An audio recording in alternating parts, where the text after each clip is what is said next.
système du sponsoring. On va revenir rapidement sur votre reconversion. Et donc, vous êtes journaliste, vous l'êtes encore. De profession. Oui, de profession. Vous ne plus, pratiquez plus à temps plein, effectivement. Mais vous avez été dirigeant fédéral et vous êtes aujourd'hui dirigeant de club. Comment ça se passe? D'abord, pourquoi le choix d'avoir choisi un club féminin?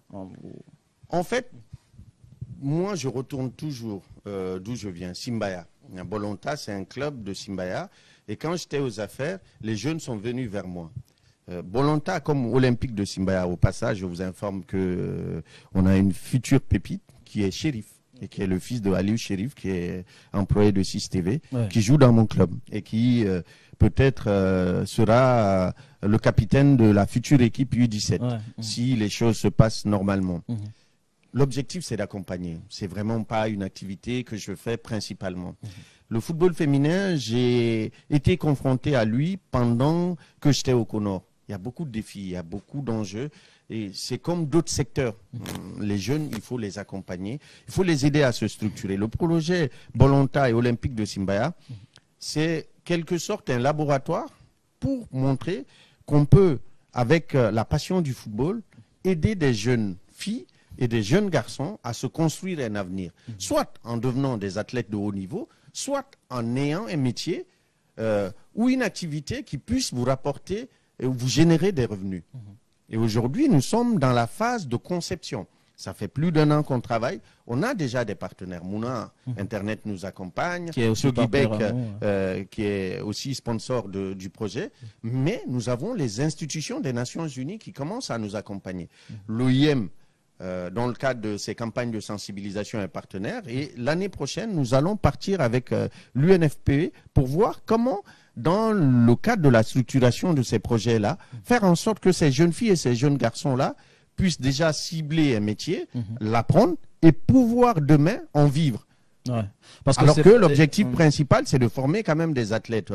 Sur le tournoi scolaire à Dakar, on avait 3 joueuses de l'AS Bolonta, la meilleure buteuse, la meilleure gardienne et l'une des meilleures milieux de terrain du tournoi.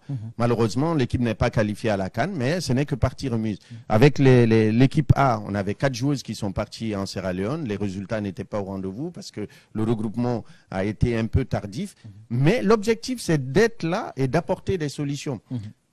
C'est vraiment rien d'aussi important que d'être au service de la communauté. Je viens de Simbaya, je m'approche des jeunes de Simbaya. L'Olympique de Simbaya, par exemple, le coach, on a joué ensemble à Vasco. Feu Moussa Doumbouya, c'est un gosse qui jouait dans l'équipe réserve de Vasco.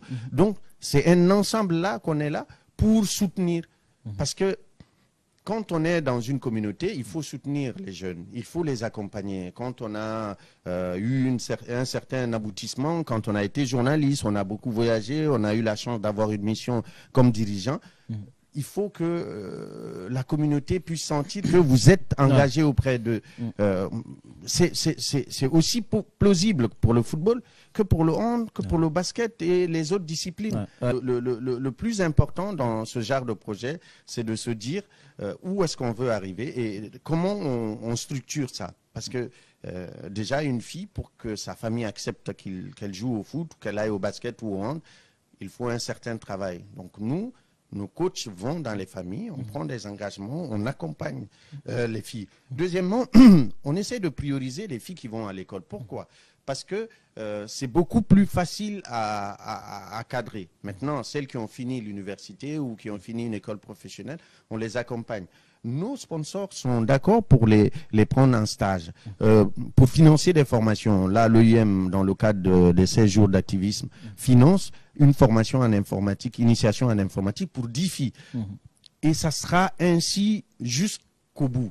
Et je veux dire que les défis sont nombreux, mais on ne peut pas les résoudre d'un coup. C'est la structuration du sport, ça demande beaucoup de réflexion. Vous voyez les infrastructures.